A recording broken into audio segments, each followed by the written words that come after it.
once again. It's nice to see our beautiful faces once again this morning as we partake of the 12th edition of our monthly workshop for a well-informed workforce. Today's program is actually a special one. We're using this opportunity to celebrate the International Women's Day for the year 2025. So if you are a woman in the house, you are more than blessed this morning. So if you are a woman like me, I want you to give a shout. You know, women are blessed. I am blessed. So, you know, Yoruba people will say, Akpemora eni la akpe temi dire. Abi? So I am saying my own. As a woman, I am blessed. Our men, don't worry, you also, you are blessed. So we want to start this program. We want to kick it running this morning as we rise up on our feet to take the anthems. Nigeria, we hail thee, our own dear native land. Though tribe and tongue may differ, in brotherhood we stand. Nigerians hope and proud to serve our sovereign motherland. Our flag shall be a symbol that truth and justice reign. In peace or battle honored, and this we count as gain. To hang on to our children a banner without stain. O God of all creation, grant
you very much. Let's have a seat.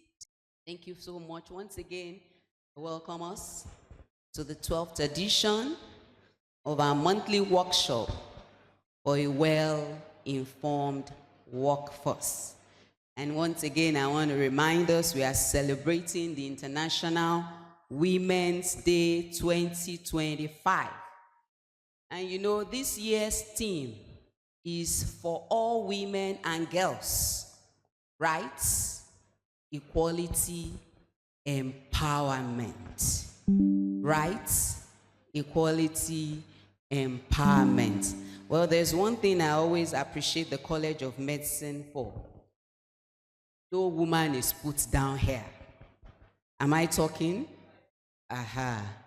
We all have our equal rights. We all work together as a team, and the college is progressing. This morning, before we move on in the program, let me just introduce the people on this side of the divide. I want to welcome once again our provost, Professor T.O. Ogundiran, FAS. You're welcome, sir. And of course, next to our provost this morning, we have our secretary to the college, Mr. A.E. Odedele. You're welcome, sir. And the Baba Olowo, as we normally call him, of the college, you know, if he's not aware, this program may not, be very sweet. This morning, we want to appreciate the presence of our financial controller, Mr. S.O. Anyoshino. You're welcome, sir. And before I introduce our guest, I know somebody is sitting right in the midst of the crowd. He thinks I have not seen him, but I can see him, the Dean of the Faculty of Clinical Sciences, Professor T.A. Lawal. You're welcome, sir. Sir, your space is right here. You know, Yoruba people will say, Bigi gala yewa. Hey. So please take your place, sir. You're welcome once again. I want to recognize all heads of departments, all heads of units, all faculty officers, and those that may be online. Maybe later we'll be able to mention some people that are online that we can't see right now. Those that are joining us online, we also recognize your presence. And I want to specially recognize the presence of every woman in the house. If you are a woman, rise up majestically on your feet. I said majestically on your feet. Don't say you are not married though. Whether you are married or not, you are a woman. So rise up on your feet. And I want to crave the indulgence of our men. Please give us a round of applause. Thank you, thank you, thank you. We also appreciate our men for standing by us. Without you, we cannot be who we are today. Abi, with the help of God in your life, you have been standing with us. Thank you so much. Let's have our seat. And now I want to welcome our provost for his welcome address, Professor T.O. Ogundiran. The secretary to the college, the financial controller, our dean of clinical sciences, and our distinguished speaker for today, we welcome you, distinguished ladies and gentlemen. It's an honor and privilege for me this morning to welcome you, and also our people online. Apologies, you are very important. It's an honor and privilege for me to welcome you all to this next edition of our program. And today, as we have been told, we're looking at a program that commemorates the International Women's Day. And all of us are associated with women. We have women either as, of course, all of us have mothers. It's unlikely that there's any of us here that was born by in vitro fertilization or such technologies. So we're all born naturally. Am I right? So that means we are all associated with at least one woman. That is our mother, whether alive or dead. And for many of us here, we all have, we have wives, we have sisters. So all of us were associated with women. And the women folk, a very wonderful creation of God. So it's good that there's a time we celebrate women because of how wonderfully and fearfully God has made them and all the qualities that God has put in them. The issue is not about whether women are inferior or men are superior. That is not the issue. The issue is just to celebrate the women's folk and appreciate their roles that God has given to them. Men have their roles, females have their roles, so everybody is important, whether man or woman. But I think it's a good thing to celebrate the uniqueness of each gender. Now, I'm sure that the person who's going to talk to us will give us definitions. You know, traditionally we talk about sex, which used to be male or female. Now we talk about gender. They may not mean the same thing. There may be differences in their meanings and applications. I believe that today our speakers will do justice to that. Somebody has spelled woman to mean W, a wonderful wife, O, an outstanding friend, M, a marvelous daughter, A, adorable sister, N, a nurturing mother. Congratulations to the women folk. Thank you.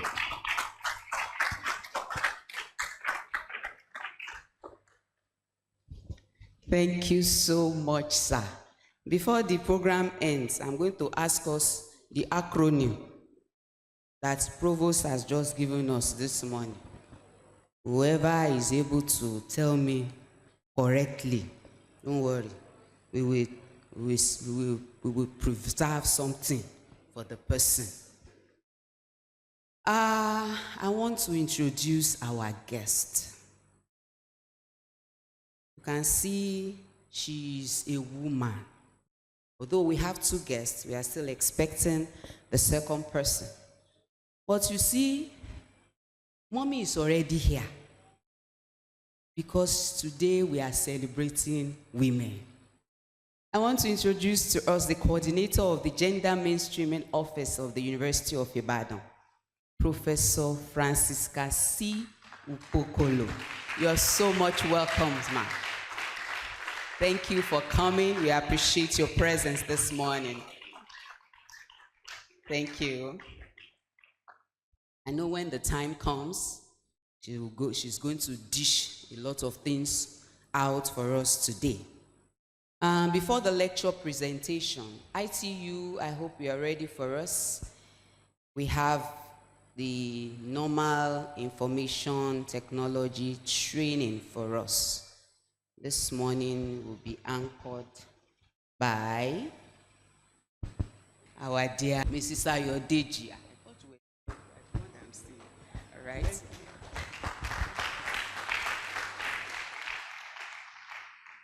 Good morning, everyone. Good morning, the provost, the deputy provost in absentia, the college secretary, the financial controller, and everybody present. I want to appreciate the head of the unit in person of Mr. Detule for giving this privilege to represent this unit in today's training. So today we'll be taking on how to identify official, genuine, and safe URLs. So let's start with, let's say what's a URL. A URL is a uniform resource locator.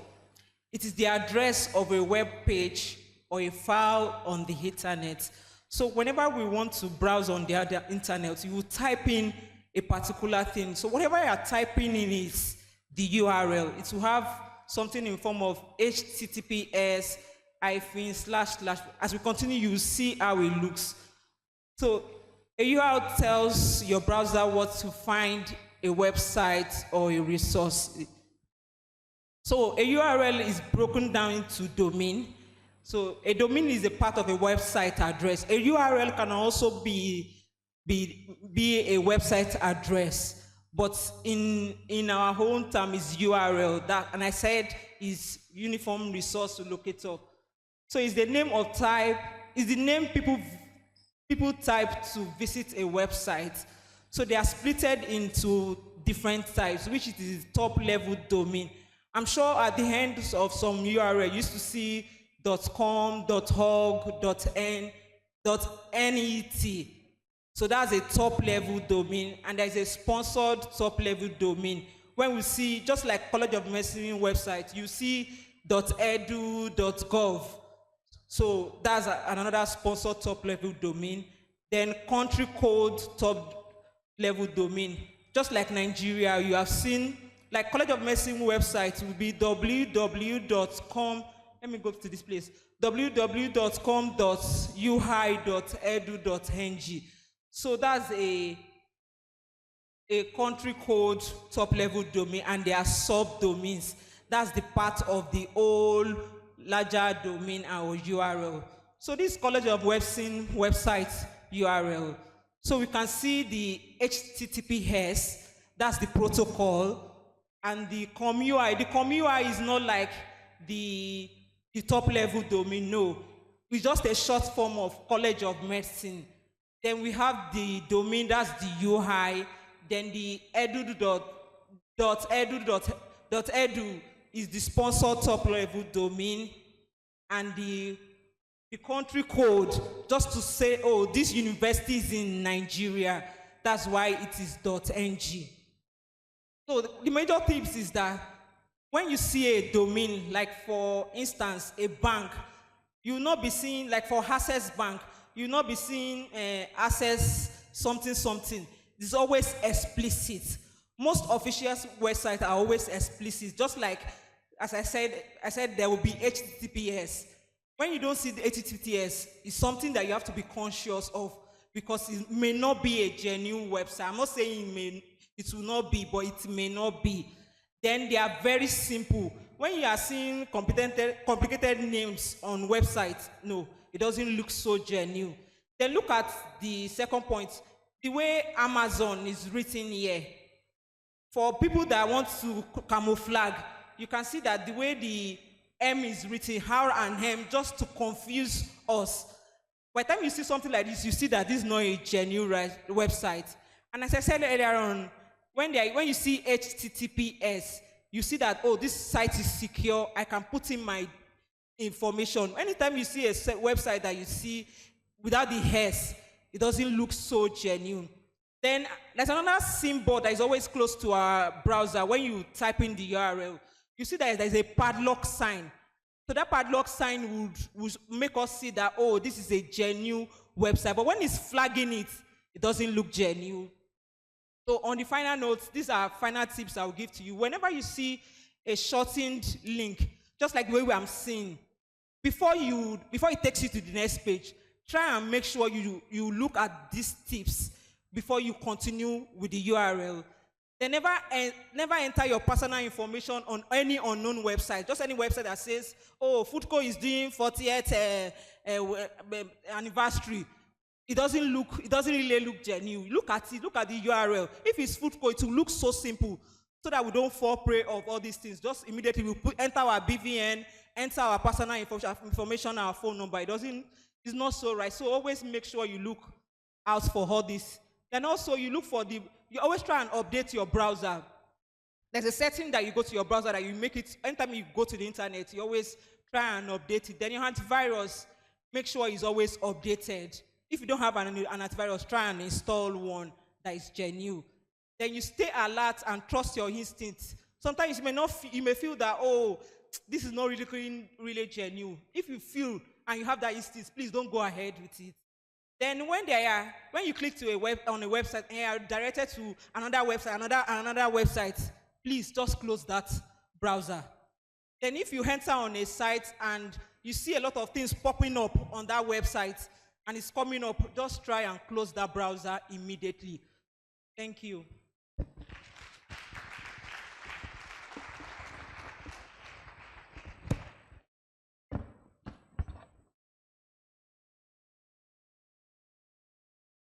Please, another round of applause for Mrs. Ayodeji. Thank you so much for that tip. Now we go right into the major thing that we have for today. Our lecture presentation. That is going to tell us that the University of Ibadan is creating a gender-friendly space for all. I now invite the coordinator of the GMO, University of Ibadan, Professor Francisca C. Upokolo.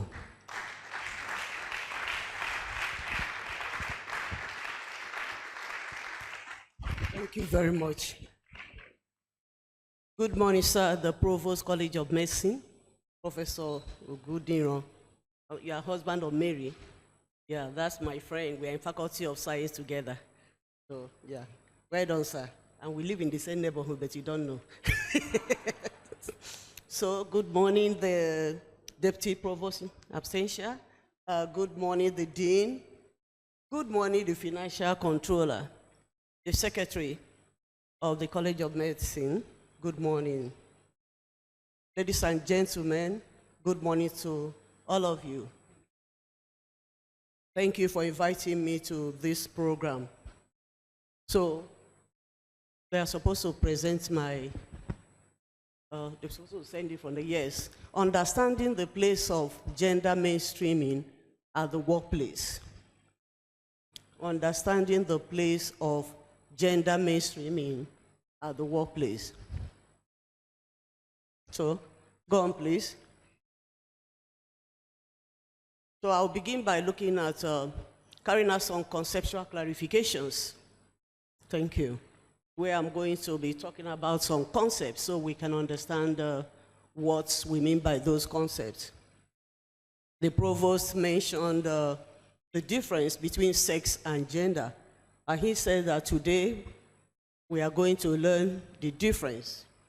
So when we say gender, what do we mean? We say the socio-cultural and psychological patterning of the differences between males and females in society. The socio-cultural is a social issue. It's a cultural issue. It's the patterning of the society, patterning the differences between males and females that will determine opportunities according to societies and cultures. Some scholars say gender is a social construct. It's a construct that is invisible, but it exists, and people obey those constructs. So that is gender. At times I define gender as cultural definition of one's biological identity. Cultural definition of one's biological identity. In other words, how a particular culture defines one's sex identity.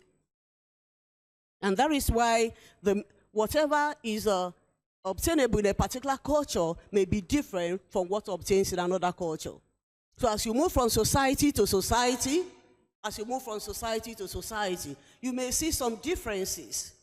What is acceptable in a particular place may not be acceptable in a particular place because of the way that society defines one's sex identity. So it changes with time and space or locality. Gender practices change with time what is acceptable at a particular point in time may no longer be acceptable, or what used to be acceptable may now become acceptable. Because of what? We learn and unlearn culture. Human beings are carriers of culture. At times we learn what you have learned and accepted can change with time and with the change of locality.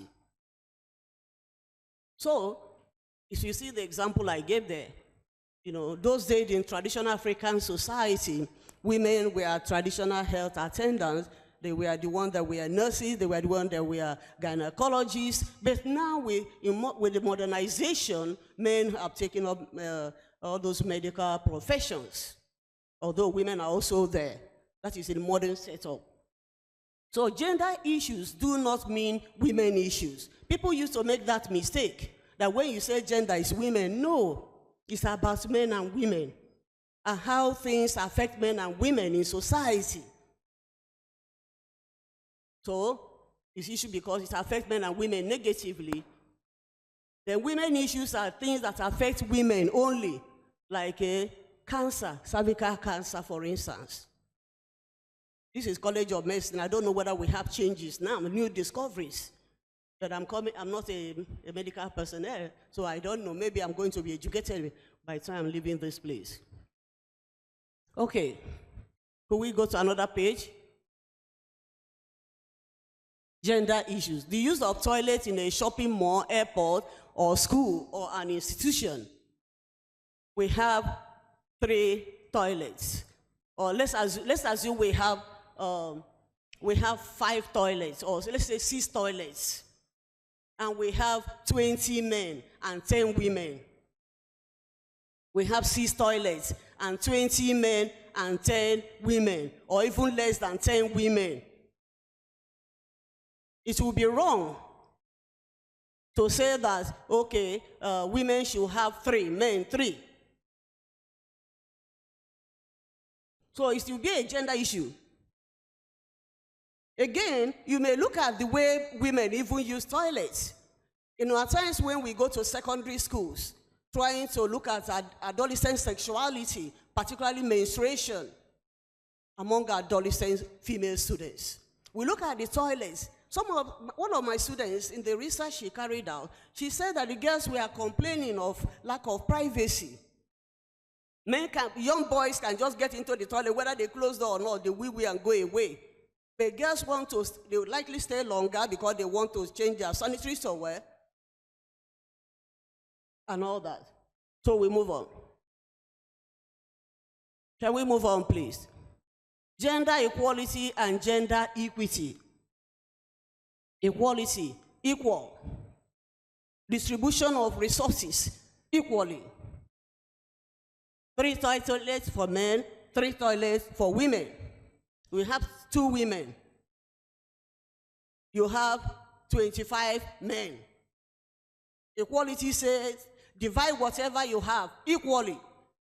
So when you do that, it doesn't work well all the time. It may not be fair. At times, maybe the other way around. Maybe women may need more opportunities or more resources. So, look at it, equality. All of them, they have their stool to stand on. Whether you are short or tall, now you sabi. Maybe they don't give you one stool. That is equality. So equality may be discriminatory. It may not be just. It may not be fair. That's why we talk about equity. Equity means fairness, justice. University of Ibadan believes more on equity. UI talks more about equity, not so much of equality. Because equality may not always be fair. So we pursue justice. Are they putting on Jen or something? Okay.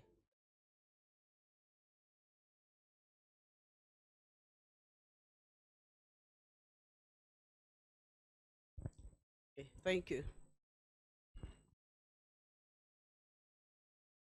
So let's move faster a little more. Let's get to another. So equity and equality, we talked about that. In equity, in equality, you give them equal of whatever is available. In equity, you look at people's needs and give them what they need to meet their needs, to realize their potentials. Okay, so this is equity. The other man doesn't need that stool to be able to watch that football, whatever they are watching. Unlike these other people. So you look at people according to their needs and you provide for them. Could we move further, please? Let's move on, please.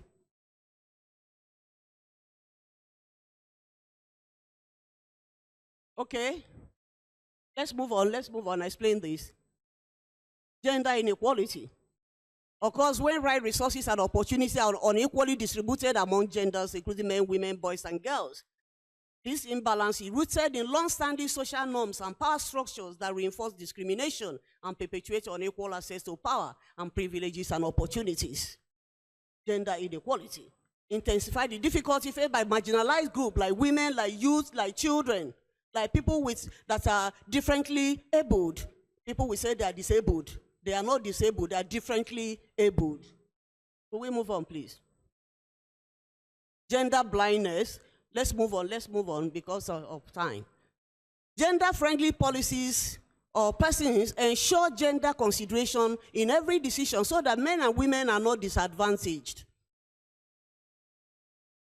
You are creating a gender-friendly space for all so that men and women are not advantaged. So through policy formulation, an institution may deal with issue of inequality, which UI has done by having gender policy and sexual harassment policy, which my colleague is going to talk about. So gender-friendly, okay, let's move on. Gender mainstreaming. It was endorsed in Beijing Platform of Action 1995. That was when it was used. And gender mainstream does not exclude specific intervention to address women's empowerment and gender equality. It is a strategy and a process to increase and promote gender equality and equity, of course. It's a strategy. It's a process. So when an institution is conscious of gender mainstreaming, it's moving towards achieving equity in that institution. And what UI has done is to institutionalize this process through the creation of gender mainstreaming office. May we move further?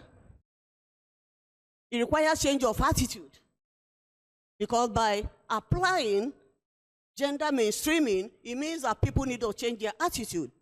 We learn culture and we unlearn culture. I'm an anthropologist.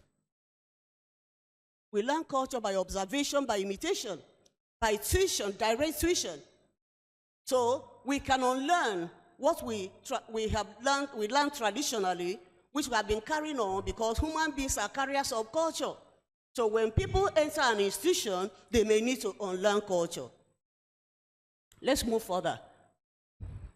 So workplace, we know what workplace we are, where we are is the workplace where we do our work in this institution. But now we do, it has become very, very elastic.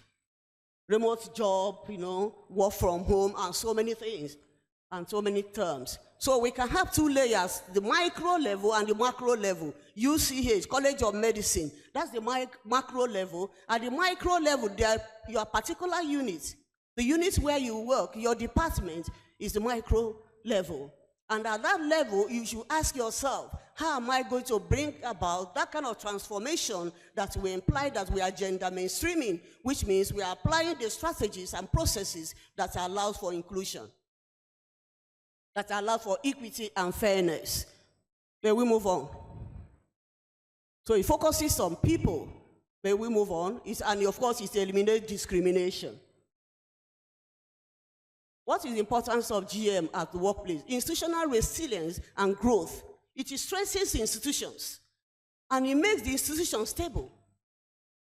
United Nations organizations always talk about building strong institutions, not just strong people.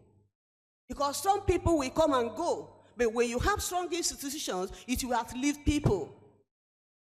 So an institution that gender mainstreams will build strong institution, maximize human and economic potentials. Everybody has one thing or the other to add to that organization. When you gender mainstream, you harness the strengths of men, you harness the strengths of women. And everybody will work together towards the progress, of course. It fosters gender responsive policies. It helps to identify the area that have been neglected over time, creates a positive workplace culture, and of course, very inclusive, and help people to know that they can actually achieve their greatest potential within that institution. So they may want to say. Let's move on. UIGMO. We handle different issues at GMO. Our office in Student Affairs Building, beside the administrative building and NISA Park. You know, that's where we have Student Affairs Building. So, and GMO symbolizes the institutionalization of gender inclusivity in UI. Okay? And we do training. We sensitize newly recruited staff, you know, which we did in January. We collaborate with institutions and other NGOs in October 2024. We did a lot of work with an NGO, Alliances for Africa, even both in Ibadan, even in Abuja. So we do a lot of things. Sexual harassment and gender-based violence. Cases are reported at our office, and investigations carried out, counseling carried out. So people can report any case to us. And of course, we promise confidentiality and protection of individuals' identity. So it applies to all the staff, students, those people that do business with University of Ibadan, traders, hawkers, everybody, contractors. The UI gender policy and sexual harassment policy applies to them. May we move further? Commitments of GMO ensure protection of privacy. It does not mean that because somebody has reported, it means that the other person is guilty. So it's not a case of you know, somebody rushing to go and report in order to put somebody in trouble. Continuous sensitization. University environment is a highly mobile space. Students come in and they go. New people come in. They've never heard of it before. So year in, year out, we continue to do sensitization. We have a gender policy and sexual harassment policy. Enhance confidentiality and or ensure anonymity. Of course, collaborative work with NGOs. Conclusion, some key points. Gender mainstream needs political will for sustainability. Gender policy and sexual harassment policy sustain gender mainstreaming and thus enhance institutional strengthening. Gender mainstreaming is a human rights and social justice issue. Even Nigerian Constitution talk about fundamental human rights. So that is our office. So anybody can come to our office. You can visit us. You can collaborate with us. You can join us as focal persons. And we do trainings. We are going to do one in February for those that are ready to join us as focal persons in the University of Ibadan. Thank you very much.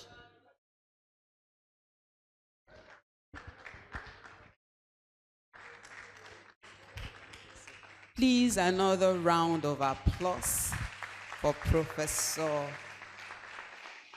Francisca Upokolo. Thank you very much, ma. While the presentation was ongoing, the second presenter came in.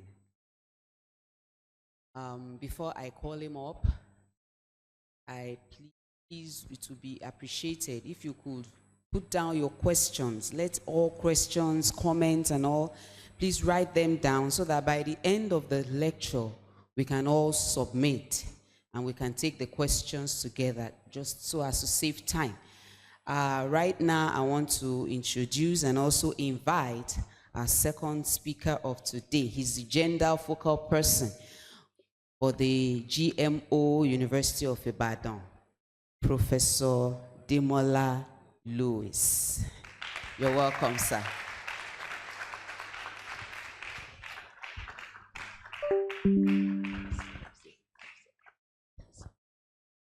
Good morning, distinguished ladies and gentlemen, the Provost, Dean of Clinical Sciences, the College Secretary.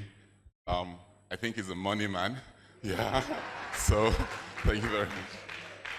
GMO Coordinator, distinguished audience. Thank you very much for having me.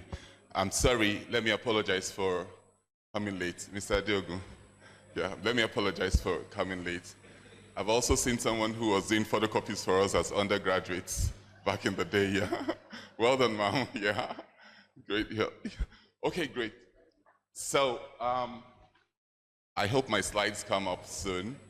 I'm taking off from where the good foundation that has been laid already by the gender GMO coordinator. UI, creating a gender-friendly space. Okay, great. So how do we create a space that is gender-friendly? That's what I'll be talking about, basically. And this is an outline, just 4 points there.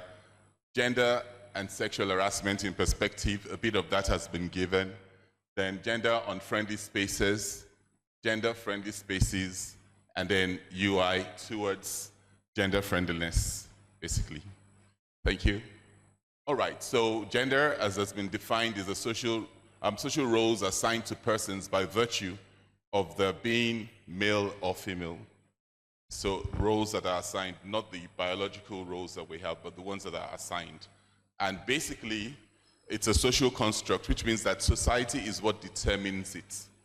It's funny many times when we have stereotypes and they say men do this, men are supposed to do this, men just sit down watching TV, watching football, while the wife is running around and doing things like that. But the same women that are saying that are bringing up children and telling them the very same things.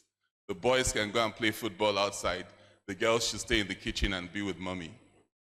So what do you expect? Those are the social constructs. That's how social constructs develop.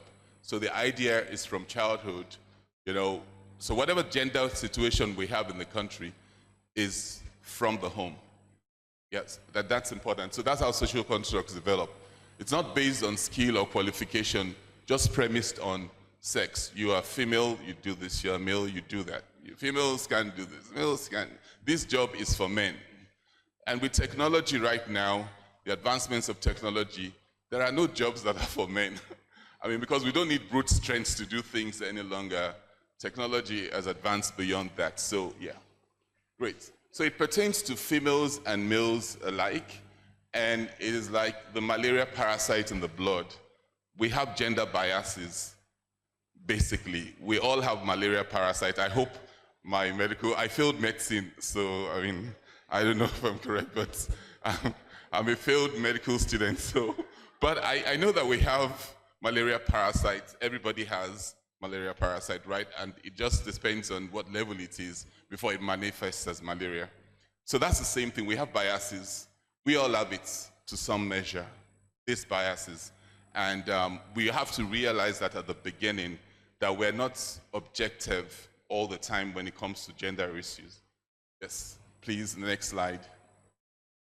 Okay, so social construct, I've already illustrated that. A social construct is an established idea that is formed by mutual and collective social action and acceptance. You know, these constructs became meaningful meaningful only by the shared perceptions of people. So if people agree, they are apparently created for the smooth running of society. That's why we have social constructs. It's not as if social constructs are a bad thing, but I mean, because they're created so that society can run well. But sometimes, you know, I mean, we're fixated about what roles the different sexes can have. The next slide, please. Yeah. So, so sexual harassment is the making of unwelcome and inappropriate sexual remarks or physical advances in the workplace or other professional or social situations. The words there, keywords, unwanted and inappropriate. Unwanted and inappropriate. Sexual remarks, just the remarks themselves, and physical advances. Please, let's stick to that slide. The previous slide, please. The previous slide, please. All right, so fine. So I wanted to stress that fact. Remarks, for example, I mean, a typical remark that we make on the road is, You find a female driver in front of you, and she does something funny, and you say, no wonder, na woman. Even women say it. I mean, like, I don't get. Most of the accidents that are recorded by men. But when you find a clumsy driver, no wonder na woman. You know, so it's a social construct. We just think that it is so, but it is not really so.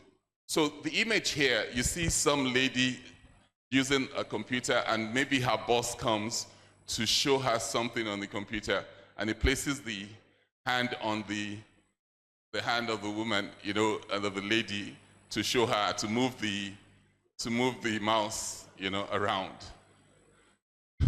It happens. It happens. Now, the fact is, perhaps the first time it happens, the woman cringes.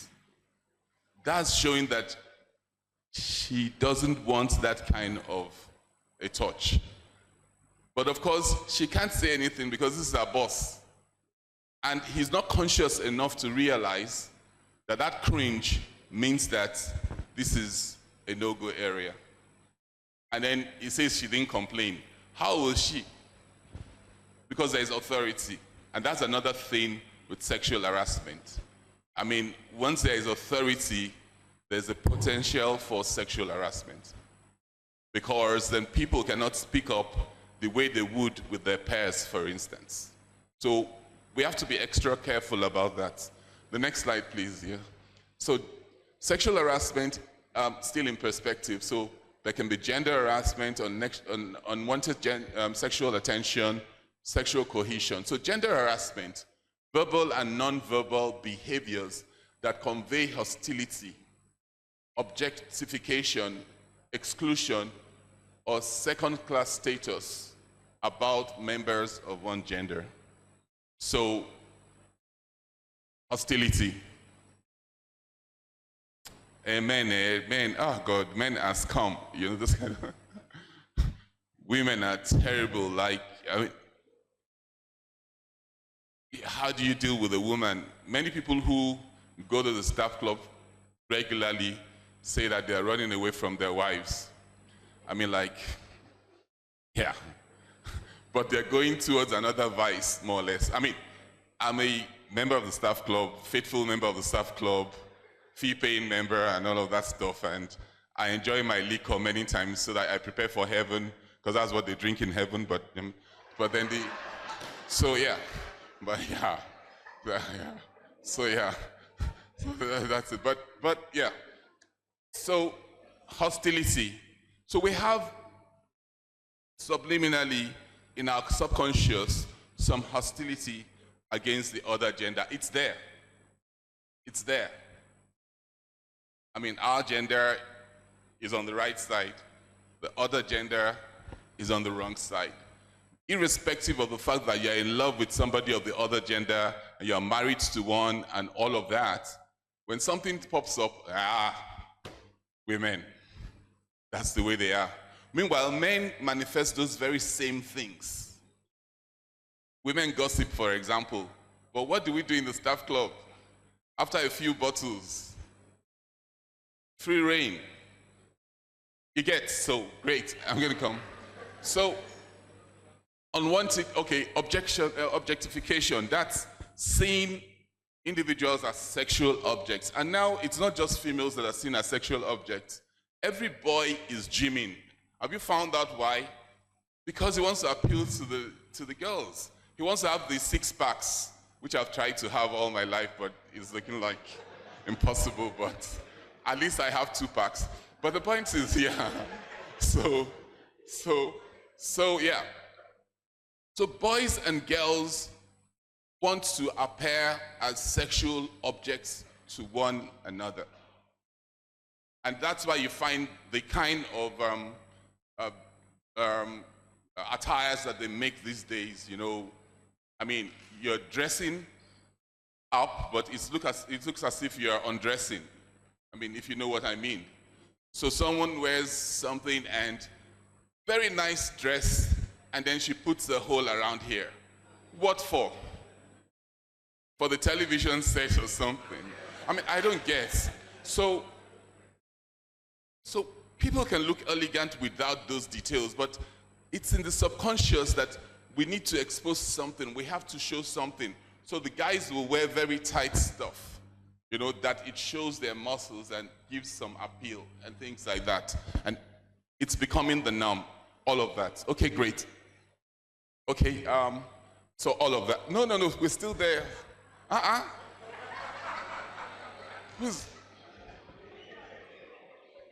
Who's controlling the stuff? Okay, yeah. So unwanted sexual attention. Okay, verbal or physical, unwelcome sexual advances, which can include assault. Okay, so it's normal, especially among young people, but not just young people. People get attracted to one another, and then they make advances. But that's not the problem. A guy likes a girl, that's not the problem. None of us would be here if guys didn't like girls. But when the person says no, I mean, like, I don't want, the mentality is that I have to keep trying, I can't give up, you know. That's the mentality, and then that becomes sexual harassment. Because also it is misunderstood that, I mean, we all know this thing that a lady does not say yes the first time. So the guy says, okay, I asked her and she said no, but she's just joking, she's just praying hard to get. And then he keeps trying. So the fact is that we have to know, we have to be able to tell, an individual has to be able to tell when someone says, even something that you think is natural, like a hug, for instance. Some people don't take a hug. And so you have to understand they don't take a hug. I mean, my friend used to say when we were undergraduates, he said he fell in love with the Bible on a particular day. And that was the day that he read in the Bible, in 2 Timothy, greet one another with a holy kiss. So he said, I have to keep reading this Bible because it's teaching me many nice things, you know. But some people don't want that holy kiss. Some people don't want a handshake. Some people don't, so we can't force it on them. Otherwise, it's harassment. Those kind of things. Okay. So, sexual coercion, when favorable professional or educational treatment is conditioned on sexual activity. The quid pro quo kind of thing. Harassing behavior can be either direct, targeted at an individual, or the environment, the ambience. The ambience, for example, there was a time when there were no street lights in UI working. That's the time we had a lot of rapes. So it was premised on that the university decided that everywhere has to be lit up. And then, because, I mean, so I'm surprised sometimes I work late and I'm driving down Tech Road, which the students call, you know what the students call Tech Road? Anyway, they call it something about lovers, skinny, or whatever.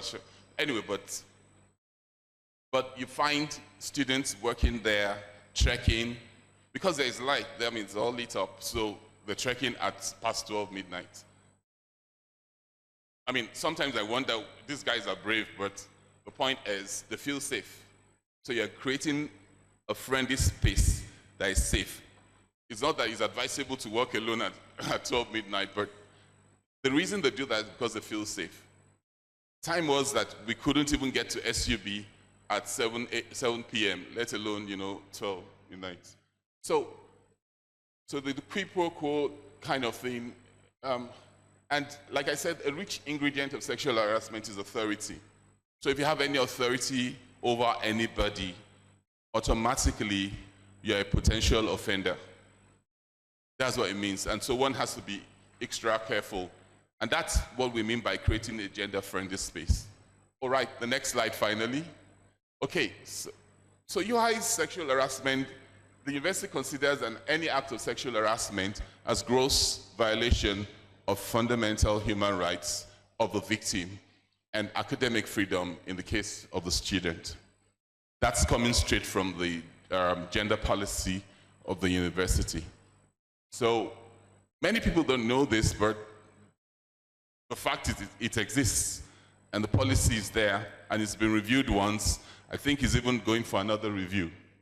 So it's defined as the unwanted sexually motivated conduct, comment, touching, and expression capable of prejudicing, undermining a person's freedom, his rights, and so on. I can't see the rest of the slide. But that's coming straight from our policy. The next slide, please. So we're used to the extremes of gender inequality. We talk about that a lot, gender inequality, sexual harassment.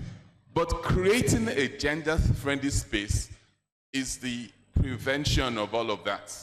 So if we have a gender-friendly space, gender inequality and sexual harassment are consequences of the lack of a gender-friendly space. So if we create a gender-friendly space, we would be preventing that from occurring. So we need to look beyond the much publicized issue of harassment. I mean, it's important to consider harassment. We have to understand what it is and ensure that we are not harassing others. But we have to think proactively about how we can build a more effective work environment. So administrators need to create inclusive environments where everyone feels safe, welcome, and can contribute at their highest potential. That's from Rainier Anderson, who is a workplace expert. All right, let's move on to the next slide, please. So what's a gender-unfriendly space? What are gender-unfriendly spaces? Places where physical spaces or virtual spaces where conversations, schedules, and ways of being privilege a gender over the other. Those are gender-friendly spaces. They can be virtual, they can be physical. But where one gender dominates and there's not enough freedom for the other gender to operate. Lack of transparency, for example. I mean, we're used to thick curtains in our offices. Yeah, we'll put the curtains there, nobody should see what is it. It's not our bedroom. It's an office, and I mean, I was happy to go to Pan Atlantic University, and they have all their offices are see-through. Every office is a see-through office. Same thing in some of these private universities. Augustine University, for example, all the offices are see-through. Not that that takes away the motive or the ability to suffer from sexual harassment, but it's that it reduces it remarkably because the environment does not encourage it. So whatever we can do to ensure that, because the other extreme is that a colleague of mine has said before, don't give me female students. He doesn't want female students because he doesn't want to get into trouble. So he wants to supervise only males. That's not a good approach either. But we have to know how to relate with, the opposite sex properly, with, friendliness and all of that, but knowing that, there are boundaries and we should live by those boundaries. And that these boundaries, most importantly, are individual boundaries. So every individual has his or her own space that they protect. And so, whilst we know that we should not intrude another person's space, we should also understand that some people's spaces are wider than we think. You get what I'm saying, ladies and gentlemen?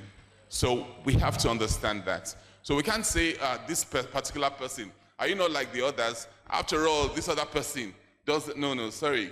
For that individual, he or she has the space that they define for themselves. And we need to respect that. That's just it. And then late meetings. And with this virtual world, it's getting even worse. Like, we're guilty, and I'm sure the college is guilty too. Like, you fix a meeting, an official meeting for 8 p.m. And then it's going to last 2 hours. Don't tell me my time is up, sir. And it's going to last 2 hours. You didn't bring paper for, there's a gender issue here. You didn't bring paper for how? So yeah. So, I'll be done in a bit, I'm sorry, yeah, but yeah. So, what was I saying? I guess, so these late night meetings. So yeah, we all agree that maybe 8 p.m. is the best time for, I'm also guilty for a meeting because you'll be home already and you would have done one or two things, settled the family, especially for the ladies, and then 8 p.m. But you're intruding into another person's space, which is not necessarily the lady's space, but her husband's. And so it's important that we understand that as well, and we try as much as possible to keep things within some civil limits, as it were. Non-inclusive activities. Tomorrow the staff club at UI is having gyration night, and they have publicized it, and it's going to be a lot of palm wine and a lot of suya and a lot of all of these things, gyration night. Obviously, one gender is going to dominate that activity.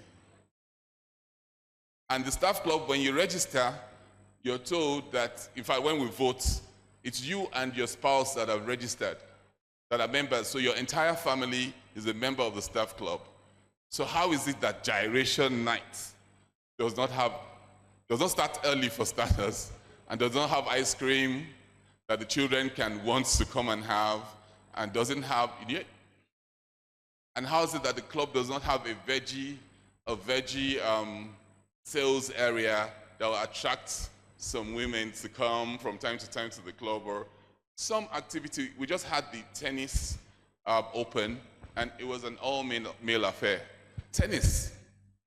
So encourage the females, encourage the women to come as well to participate, to have the female and the male and all of that stuff. There are spouses that play tennis, or even if they don't play tennis, it's an amateur game. It's just friendly. Let people come and play it, and let's have a champion, and that encourages people to come. So as far as we're concerned, the staff club is for the guys. But that's the recreation place. I went to the recreation place for consultants the other day, and one thing that struck me immediately was that the chairs were pretty low. So the chairs were pretty low, comfortable chairs, but they were pretty low. The chairs were pretty low, very comfortable, but they were pretty low. Yeah. So this part of the hall seems cooler than that part. So yeah, so the chairs were so the chairs were pretty low. It means that when women sit in them, they have to be extra careful.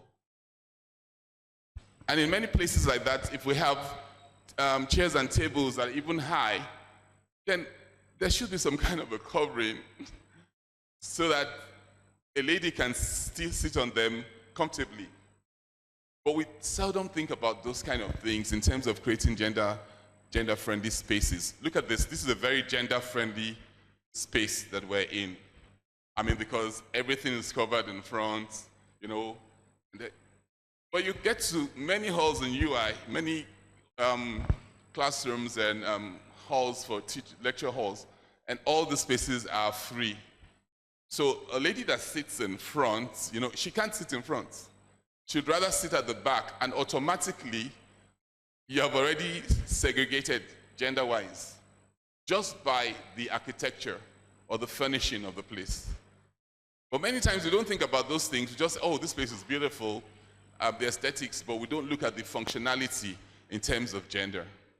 So what I'm trying to say is that in taking any decision, whether it be space, it may be whatever it is, we should bring in the gender perspective. How does this work for males and females? So that we balance things out. Yeah. Non-inclusive activities, we already alluded to those. Habitual conversations, UI, Acadera, all these, UCH platforms, I'm sure men dominate because the issues that are discussed, sometimes I blame the women because they don't bring the issues that matter to them. So the guys are there discussing football it's like throwing banters about football in the senior staff club.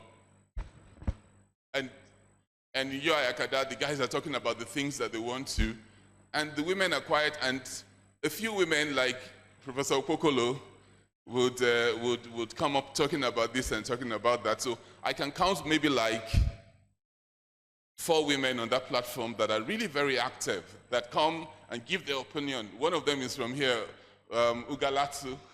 I think she's Ugalatu, yes. And I mean, so they talk. But many other people just say, I have a colleague that says, men are jobless. That's why they're always on that platform. They're jobless. But on that platform, they form people's ideas. That's where the ideas are formed, and that's where people go and take decisions in the real world. So it's not just that they're playing there, it's that people are pushing, they're forceful about things. You see the way that Professor Obute puts things there, like, I mean, he's doing advocacy for the things he believes. And that's the ideas that people go out with, and that's how they make decisions. But we'll just stay back and say it's a virtual platform, it really doesn't matter, even when they talk about things that matter to us. Okay, so an atmosphere of gender stereotypes and gender competition. No, that's not gender. The competition is not gender. The complementation is what the gender is. What it is that you bring to the table, what is it that I bring to the table? Remember the joke about, okay, the man and the wife, it's 50-50. You bring the money, I do the shopping. Yeah, those kind of things. But now, what do you bring? Men and women are scared to work together in certain places. That's a hostile environment. So because I'm scared of harassing someone, then I don't want to work with her. I mean, I don't know. It means that I don't have the emotional intelligence to deal with that situation. That's it. So it's not a question of, I can't work with me. No. And then, for example, I mean, we've had colleagues talk about how a girl comes to harass them, but society is constructed in such a way that once the girl speaks like this, people believe her. It is taken as such. I mean, is Opabio guilty or not? Is he guilty or not? Yeah. You know what you think. All right, so fine. Please don't give me all right. So next slide, please. Okay, what's a gender-friendly space? Spaces where females and males feel emotionally and physically safe for maximum productivity. So they're emotionally and physically safe. They're not bothered about things. They're not worried about, is something going to happen to me? There's allowance for diversity and inclusivity. Gender-friendly facilities, and Professor Okokolo spoke about restroom facilities and things like that, you know. Gender-friendly facilities, it's nice to know UCH has a creche and all these kind of things. These are gender-friendly things. Gender-friendly and civility and consciousness in dealing. So when a guy tells you that I have your type at home, I don't know what that means. I have your type at home. What does that mean? I have your type. I mean, like, it's an insult. We're here because we qualify to be here together. What's your type at home?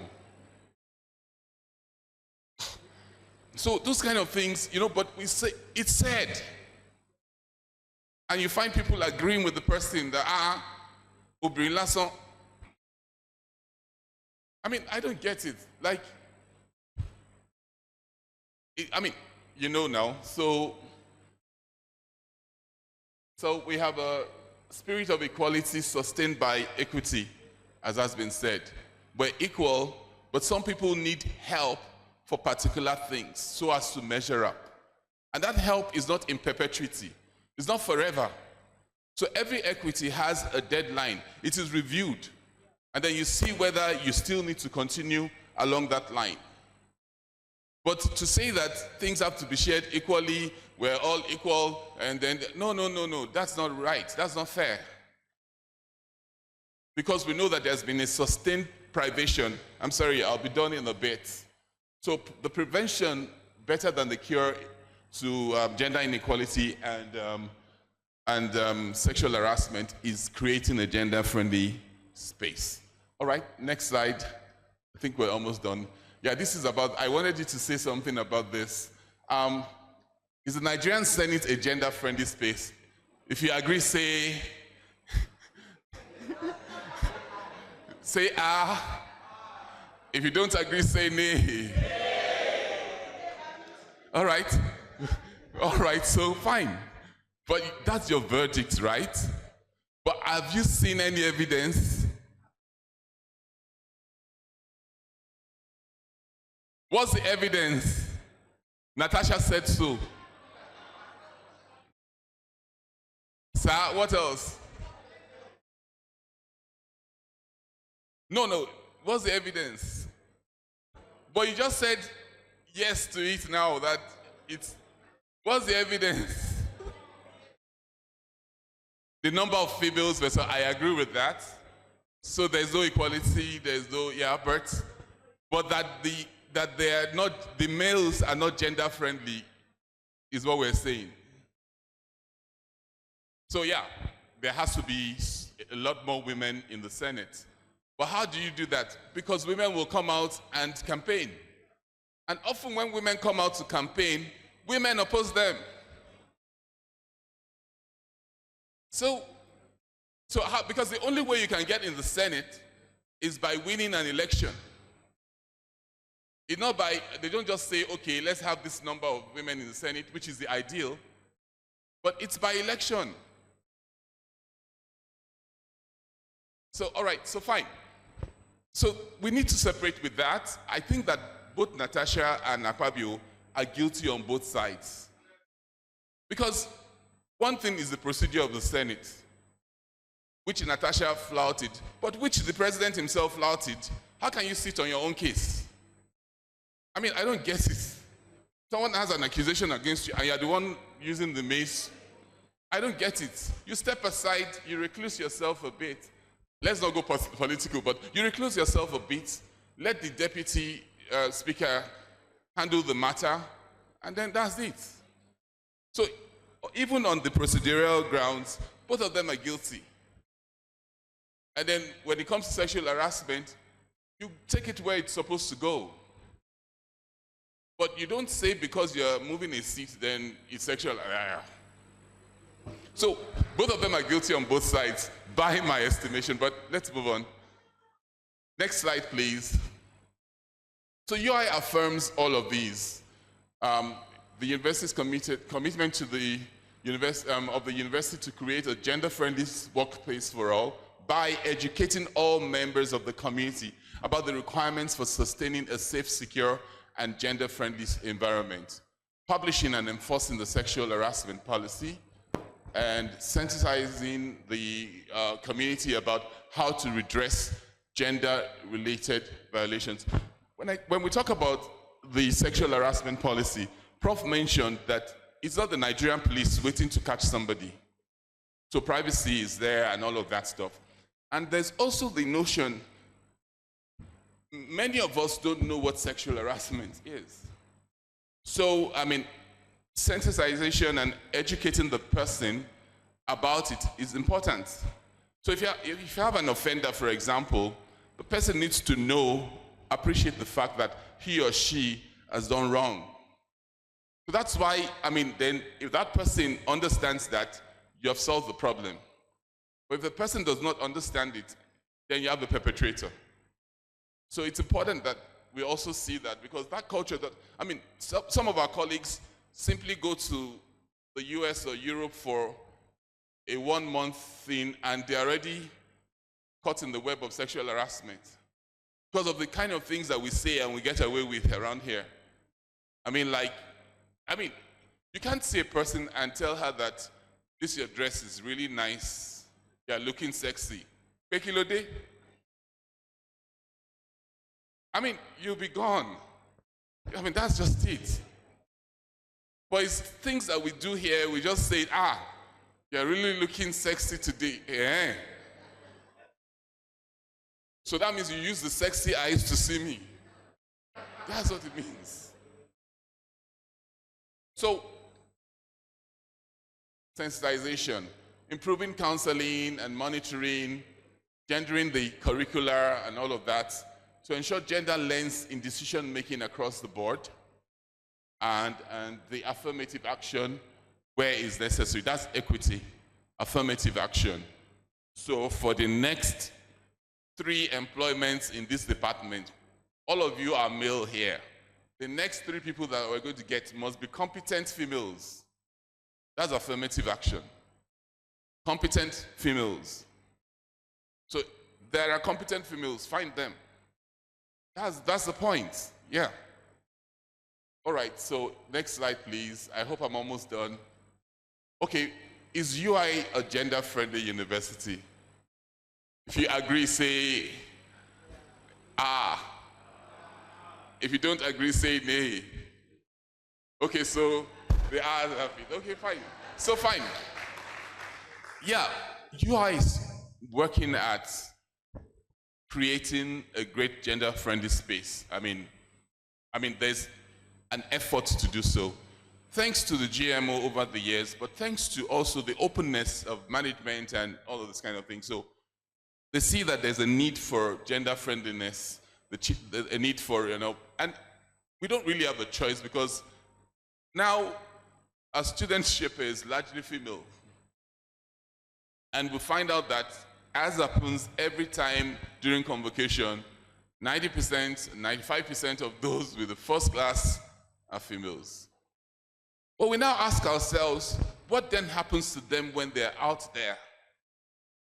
Because the alumni that we hear about are largely male. So it therefore means that society is stifling, society is not gender friendly, it's stifling the potentials of these persons. That's the truth. So when we do that in our own community, we have to take it out and spread so that people see. I'm done, I'm almost done. So what are the gender friendly? I wanted us to discuss this, but I leave it to you. Based on all that we have done, what are the gender friendly things that I as a person can do?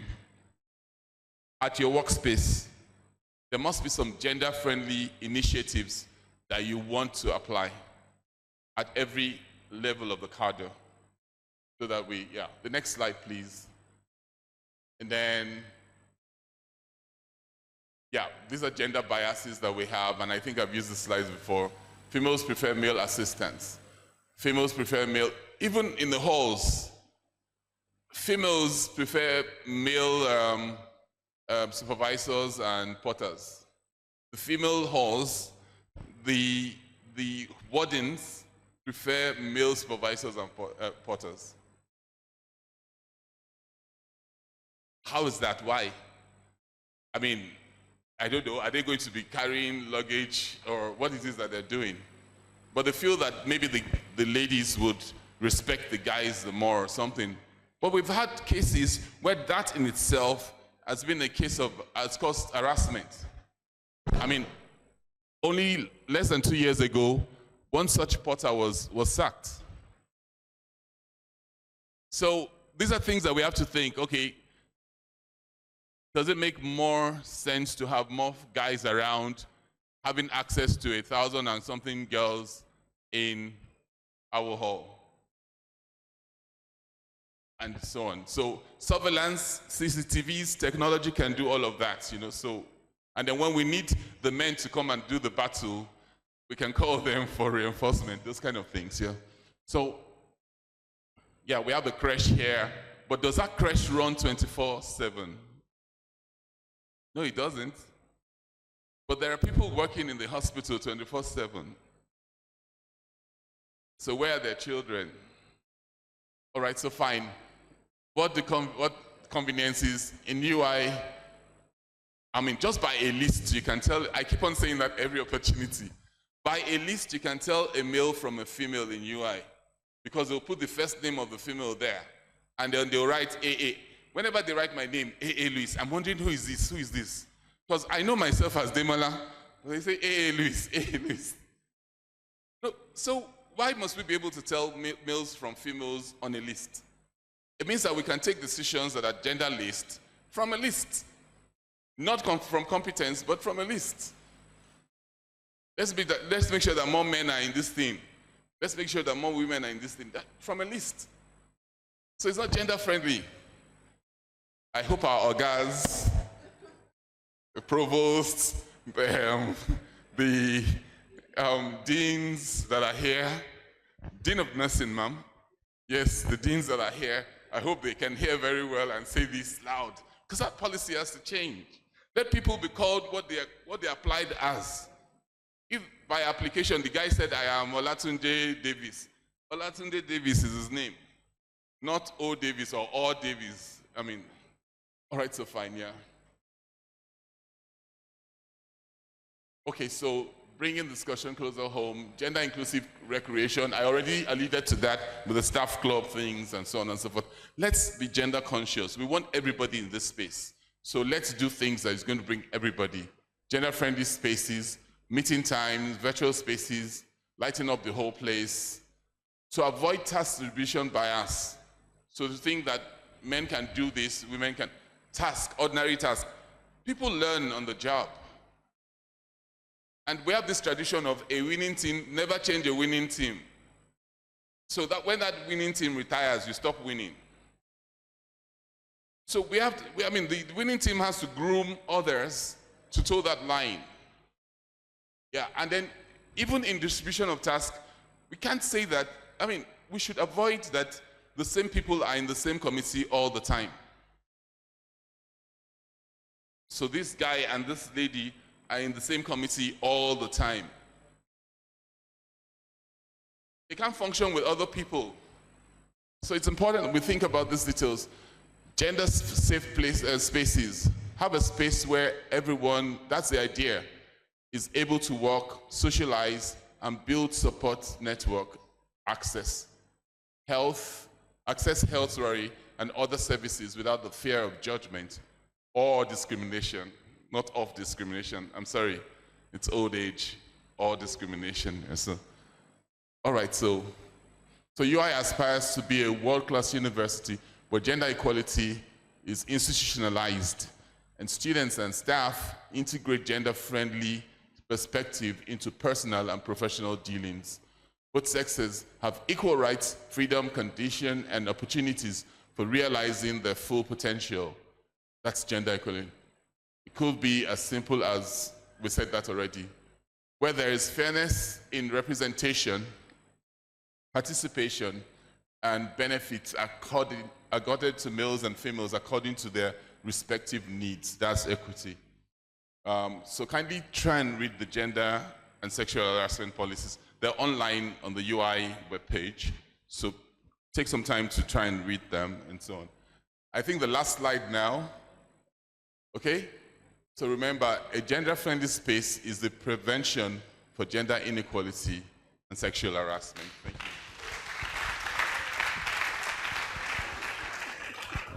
you. Thank you so much, sir. I believe they both deserve a standing ovation.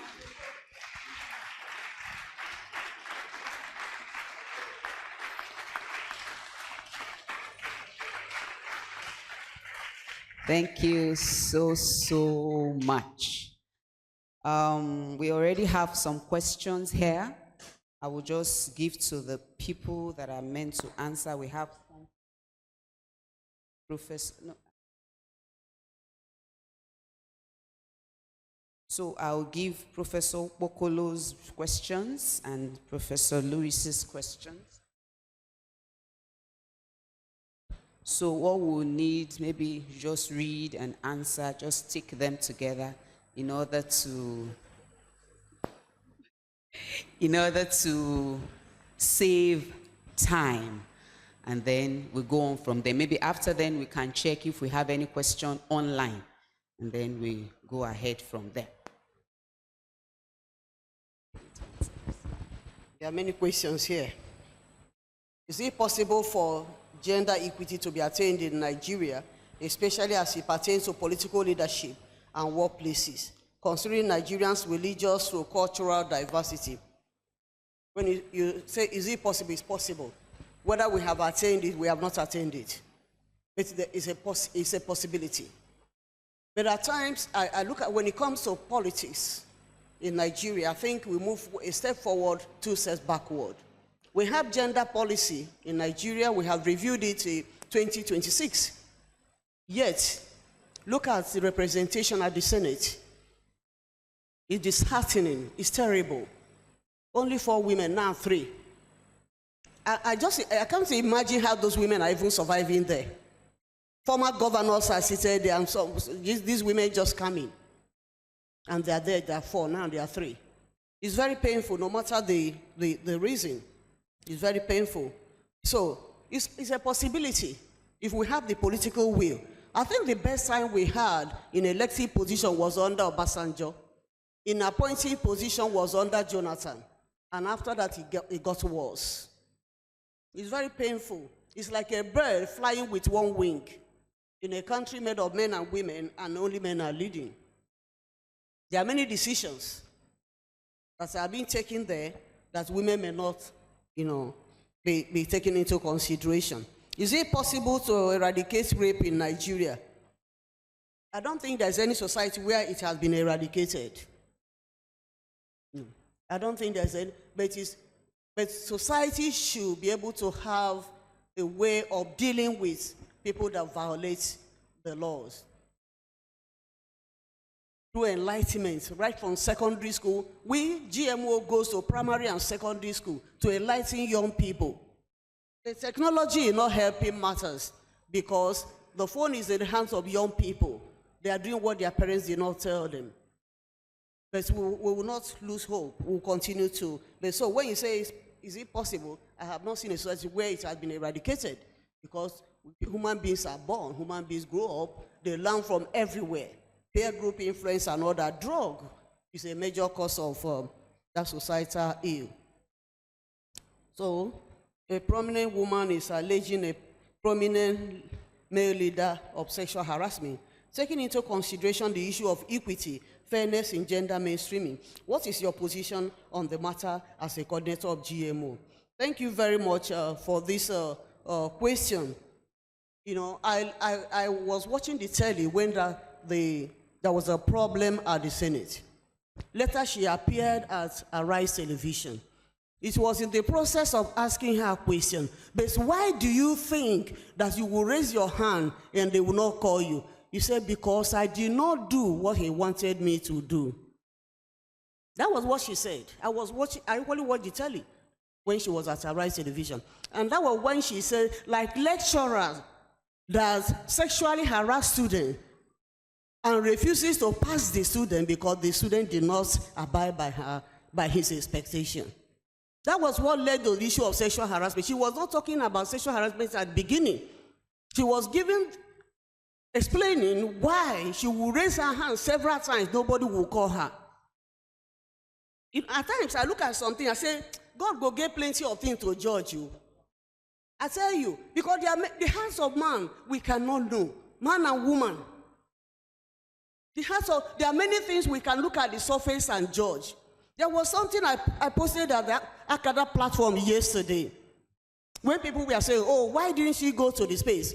I say a space becomes a place when it's imbued with meaning. And it's the people that give meaning to a space, because a space and a place can empower and it can silence. A place can be a place of powerlessness or silencing. You may say, oh, what does it mean? It's a place. Do you know their definition of that place? You don't know. But as anthropologists, we study culture and human behavior. They may have a meaning associated with that particular thing. Why didn't Akpabio go there when he was told to go somewhere when Salako was the Senate president? So we're outsiders, we're observers. Many things now God will judge them. I tell you. I can't imagine how women are surviving there. 4 women, 109 human beings, 4 women, 105 men. I know when the women are coming serve, their hearts will be beating. I have your type at home. Mentality may be there. I don't know. I don't want to say, let me just leave it there. So, it's only God that understands. But I think Nigeria is not moving forward as far as gender issue is concerned. We are not abiding by the 25% quota. We are not abiding by that. And it's only affirmative action that will help Nigerian women politically. When government will say that out of 109, at least 50 should be women. And it must be women from all the political parties. Let them know how they will do it. There must be affirmative action. There must be quota system. Because if you allow the politicians and the electorate to vote, a husband may decide where the family will go. Yes, if a husband say, no, you know this man will, now you go favor us. Wife go follow, children go follow. That is true. So we need quota system where political parties will be mandated that at least one senator will come from that state. So all of you must have one senator from a particular, just like they do, they know how they rotate who will be governor.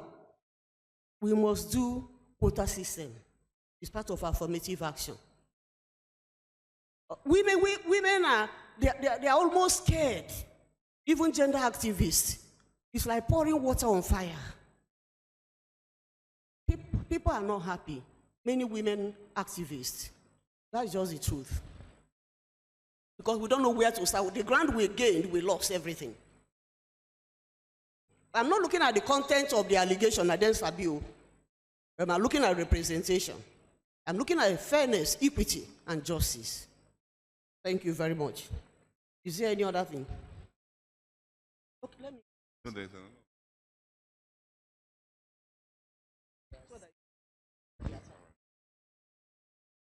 Thank you very much. Yeah, and I agree with the affirmative action for political positions. So someone is asking here, what are the mechanisms to put in place to avoid sexual harassment from a superior, be it male or female? Yeah, so I think that the first thing is professional prestige. You have to be good at what you do. So if you're damn good at what you do, it means that that superior doesn't want to also lose you. So at that, when you have professional prestige, you're good and you're professional about it. You yourself are not like seeking illicit favors from the superior. So there'll be fewer reasons for the superior to harass. But if I'm seeking favors from my superior, yeah, for promotion, because I am not up to par, then it's easier for the person to harass me and offer me the opportunity by begging his or her way through. That's one. So it's important. And then we have to be able to speak up if we find ourselves in that situation. Many times we're scared of losing our job or whatever, or being blackmailed. I mean, because many times we're not in the boardrooms where decisions are made, and what is said there we can't defend. But there will be people, that's why it's good for mentorship. I mean, we must identify mentors, people, seniors that we have confidence in. If it's a male, some male senior. If it's a female, you must identify a female mentor in that system, in whatever position that you can confide in, so that they know exactly how to go about these things. So prestige, and then speak up. That's on the part of the person who's, yeah, the person who's a weaker person in that relationship, yeah, prone to this. The other question I have is, when does touching constitute sexual harassment? Now, first, it depends on where you're touching. So, I mean, there's some parts that cannot be touched, that just by touching them, no matter how close you are to the person, it already constitutes sexual harassment. But then, of course, I mean, people have a tendency to tap and to touch and to perhaps hug and things like that. But like I said, so long as the person is ready to do that, and the safe thing to do is, if you're a male let the woman be the one, let the lady be the one that is extending her arm for a hug. Not that you are the one who is going to hug the lady. Let the lady be the one. And that's even the practice, British practice. Except you're the boss of somebody, men wait for the ladies to bring out their hand to shake. So it's not that you'd extend your hand to the lady that is, but we don't know those, many of us don't live by those details. That is why, that's it. But some people abhor touching. They don't want you to touch them at all. So you respect that. If I touch someone who doesn't want me to touch her or him, doesn't even just have to be a lady in my case, can be a guy, someone who doesn't want to be touched, don't touch. Even in church, you find them say, express the sign of peace, and people are going about shaking hands, and then some people stand like that. You're not going to force them to shake you now, because it's harassment. They don't want, they just want their space. So we respect it, so, but I have friends that you touch one another in the right places, but don't let the touching also be too consistent. Like I'm sitting with Professor Kokolo and I'm perpetually touching her and all of that. Please, it's already beyond, yeah. Ma'am? Okay, she just touched him now. Nothing. Because you can tell that it's not an issue for them and they're not thinking sexual harassment. So let's live normal human life.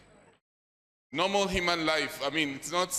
We're not robots, but at the end, people who don't want to be touched at all. And people that want to be touched. I've met people before, students that will say, sir, I just need a hug. I just need a hug, and that's what she needs. Of course, I give her gladly. But then, she was asking whether I would give her. Of course, yes. But that has happened to me a few times. Like, the student is just in a mess, and that's all they want. So why not? But what I'm trying to say is, we're humans, and you and I know when somebody doesn't want something. It's that simple. So if the person doesn't want it, it's unwanted and inappropriate. It will be inappropriate for me to be touching people's butts around. But that I even want to hug a guy and he doesn't want me to hug him, I would be harassing him if I force it. I don't know if that's the line is drawn, so to speak. Thank you. Thank you so much, sir and ma. But we have two questions right here online. We have from Mr. Winga Olomiloro. Says there are many cases of sexual harassment against male staff and students, but nobody is addressing them. Why? And then the second question from Claudius Samakinde, that's to Professor Lewis, says, how can we address challenges like unconscious bias in the bid to create a gender-friendly space so that we don't create a bigger problem? Thank you. About male students being harassed, that is true. Even men too being harassed. That's why it's about gender, not just women. Men are also harassed. Women's harassed. Somebody wrote a book, The Anatomy of Women's Power. Women's harassment is subtle. Men may be coercive, very coerced. They use energy, power. The women subtle. So women too, we know that women harass men. Just even male students do, female students harass them. But if people feel they are harassed, they should report. Go to GMO, report. So if male students are harassed, they should report. If men are harassed, they should report, just like women can report if they are harassed. So that is the way we can go about that. Thank you. It's a tough one that I have. So how do we address the challenges like unconscious bias? It's unconscious, so we really don't know. But if it's pointed out to us, then we address it. But I think maybe the best thing is there's this test online. If you check, it's the implicit test. I think the last time we had an interaction, I mentioned it. So it's an implicit test. So it tells you there's a bias, there's a gender bias test there too. So one takes it and it tells you, you'd answer some questions, and at the end of the day, it tells you your percentage in terms of your bias and how biased you are, whether you're moderately biased. Most of us are moderately biased, but if you're extra biased and things like that. But by answering the questions in the implicit test, one can better understand my own personal gender biases, you know. And it has biases, all sorts of biases, like even ethnic biases, you know, all sorts of things. So, but the gender one is there, and one can take it, and then one understands it. But we should just be open and try to wear a gender lens in whatever we're doing. And if some things are pointed out to us, we should listen to the other gender, because the other gender, usually, if they have the opportunity to speak, they would tell us what's happening.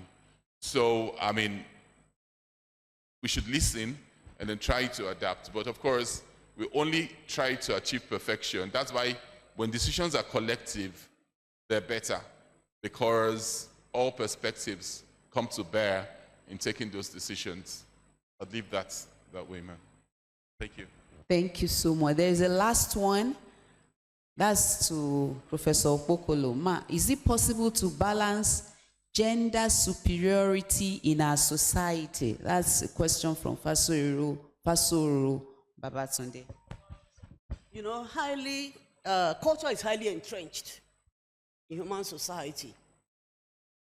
In pre-colonial African society, we had gender complementarity. Men and women were not competing. Everybody had space to realize his or her ambition. Of course, we see how patriarchal value, you know, trying to suppress women. But we had a structure. We had the yellow day. We had the yellow ja. They were very, very active. Certain decisions couldn't have been taken by the traditional ruler without consulting some women groups. We had Umuada very strong then. During the colonial era, they came with a new socio-political structure that had led to new patriarchy, a new form of patriarchy, which is creating problem now, that has sidelined women's structures and created a space where women have no space. So, is it possible? I'm not envisaging it. I am not envisaging it where it will be possible, the way we are going.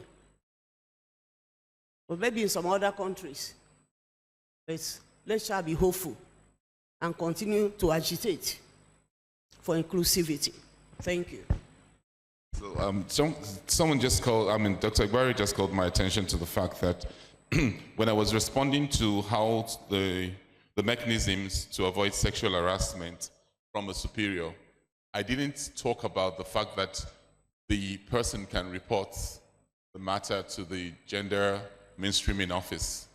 And there have been many cases like that that have been treated by the gender mainstreaming office. But these things are not publicized because, they're done with some confidentiality. So, but it's a safe space for you to make your complaints, aside from ensuring that I am not the one who's prompting the abuse by seeking illicit things or by not being up to par with my responsibilities. But if I feel threatened by anything, I can go to the gender mainstreaming office, number 5, room 5, and the Students Affairs Division in the main campus. Yes, thank you.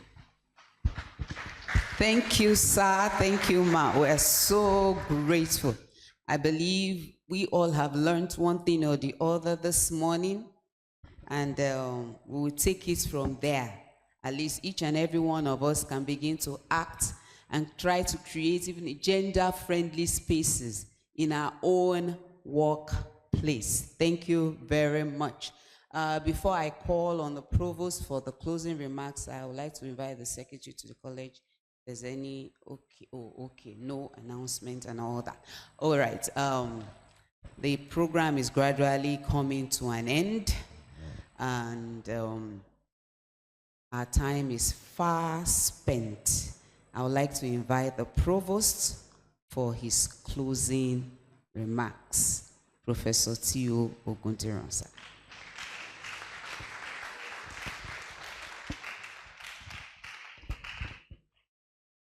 Thank you very much. Well, our time is fast spent, but we must acknowledge that we've had a great day. And on this note, I would like to thank our two source persons for their time and for all the information that we have received from them today. I don't have any closing remarks other than that. The last bit being that each of you should take your biro and answer the following questions. If you don't have your biro with you, you have your phone, you can type. The answer is true or false. I have 10 simple questions for you. And you answer true or false. Number 1, sex is a social construct, while gender is biological. True or false? And write the answer down. Sex is a social construct, while gender is biological. Don't jiwewo. True or false? Just answer the question. Number 2, gender equality and equity refer to the same thing. True or false? Number 3, gender mainstreaming requires change of attitude. True or false? Some of you are waiting for me to repeat the questions. I won't repeat them again, but I will do so for your sake. Number 3, gender mainstreaming requires change of attitude. True or false? Number 4, the workplace is a social space. True or false? Number 5, GMO means gender mainstreaming organization. True or false? Number 6, the GMO activities in UI applies to female students and female staff. True or false? Number 7, gender mainstreaming is a human rights issue. True or false? Number 8, social constructs are for the smooth running of the society. True or false? Number 9, sexual harassment occurs only between staff and students. True or false? And number 10, a gender-friendly space is a space where both males and females feel physically and emotionally safe for maximum productivity. A gender-friendly space is a space where both males and females feel physically and emotionally safe for maximum productivity. True or false?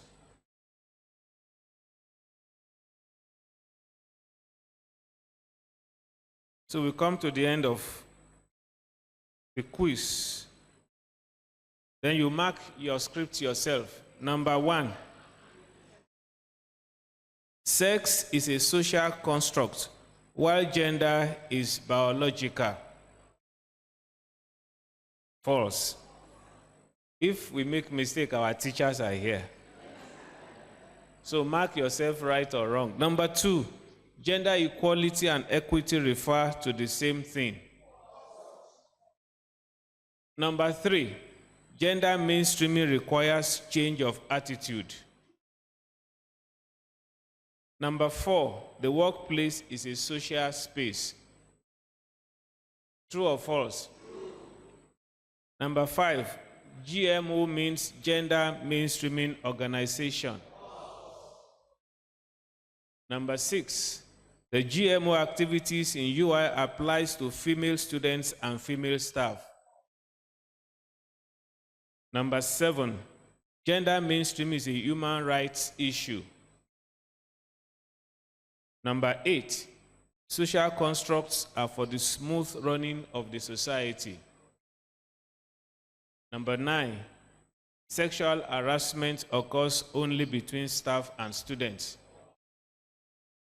Number 10, a gender-friendly space is a space where both males and females feel physically and emotionally safe for maximum productivity. How many of you scored 10-10? Congratulations. Thank you very much.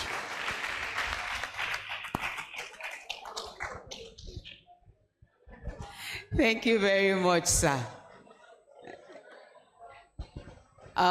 We have come, okay, you have something you want to.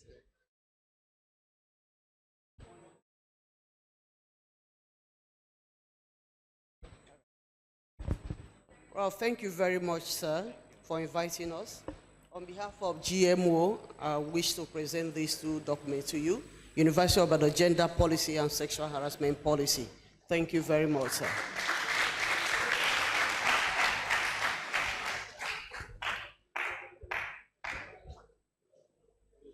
Thank you, sir. Thank you, ma'am. All right.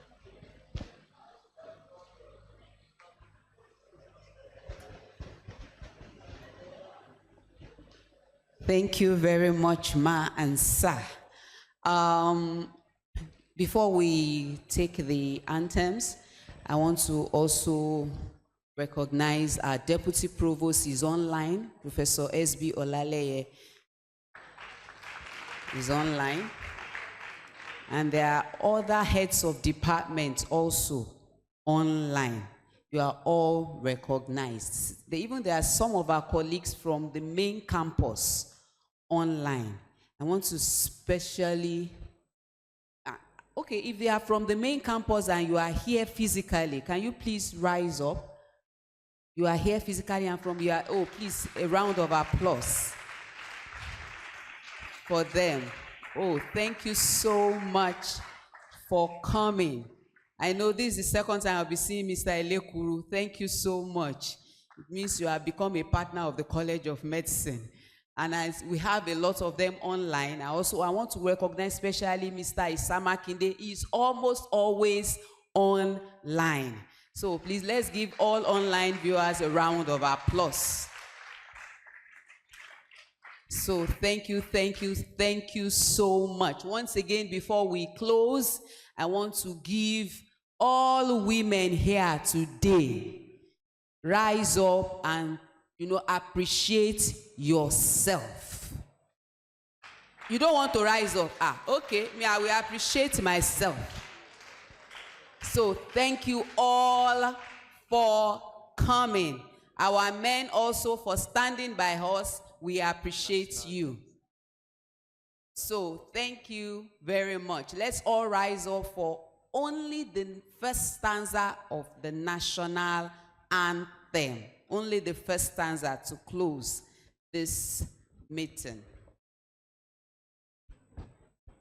Nigeria, we hail thee, our own dear native land.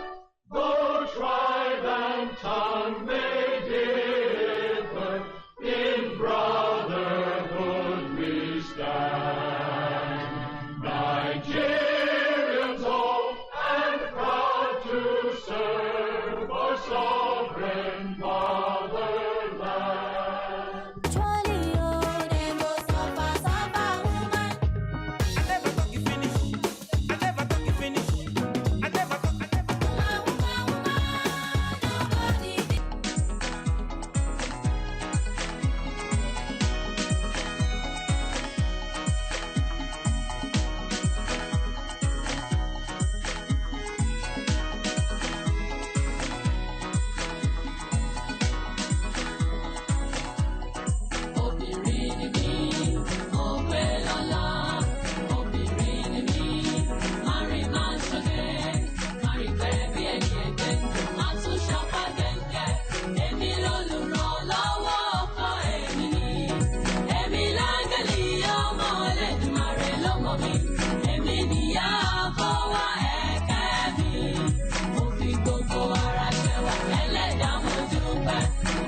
ṣẹ̀dá mi.